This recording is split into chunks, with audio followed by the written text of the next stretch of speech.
Amma 7th anniversary Dhamaka offers. Shop 599, win 777 exclusive prizes. WhatsApp లో order చేయండి, gift పట్టండి.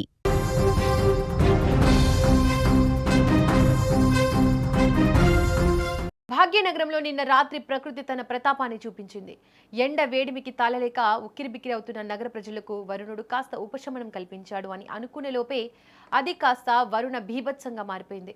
నిన్న రాత్రి 8 గంటల తర్వాత ఆకాశం ఒక్కసారిగా మేఘావృతమైంది. చిటచిట చినుకులతో మొదలైన వర్షం చూస్తుండగానే ఆకాశానికి చిల్లు పడిందా అన్నట్లుగా కుండపోతగా మారిపోయింది. హైదరాబాద్లోని బోరబండ, జూబ్లీహిల్స్, బంజారాహిల్స్, బాచుపల్లి, కుక్కట్పల్లి, నిజాంపేట్, మాదాపూర్, అత్తాపూర్, కార్వాన్, మణికొండ, టోలిచౌకి, హైటెక్ సిటీ, రాజేంద్రనగర్ వంటి ప్రాంతాల్లో వర్షం తన విశ్వరూపాన్ని ప్రదర్శించింది. నిన్న రాత్రి కురిసిన ఈ భారీ వర్షం నగరవాసులను అతలాకుతలం చేసింది. ముఖ్యంగా ఆఫీసుల నుంచి ఇళ్లకు వెళ్లే సమయం కావడంతో ఐటీ ఉద్యోగులు, చిరు వ్యాపారులు నడి రోడ్డుపైనే చిక్కుకుపోయారు. హైటెక్ సిటీ, మాదాపూర్, గచ్చిబౌలి వంటి ప్రాంతాల్లో కిలోమీటర్ల మేర ట్రాఫిక్ స్తంభించిపోయింది.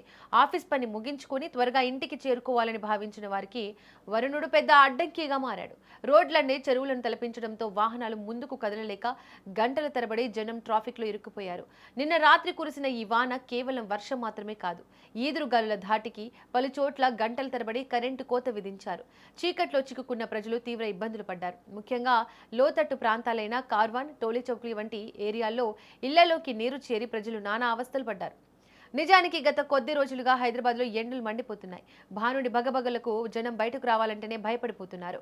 అటువంటి సమయంలో వచ్చిన ఈ వర్షం వాతావరణాన్ని చల్లబరిచిన మాట నిజమే, కానీ సృష్టించిన అల్లకల్లోల మాత్రం నగరవాసులను ఇబ్బంది పెట్టింది.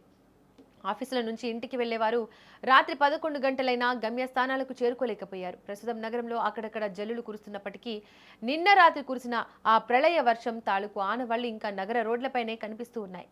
ప్రజలు అప్రమత్తంగా ఉండాలని, అవసరమైతే తప్ప బయటకు రావద్దని వాతావరణ శాఖ హెచ్చరిస్తోంది.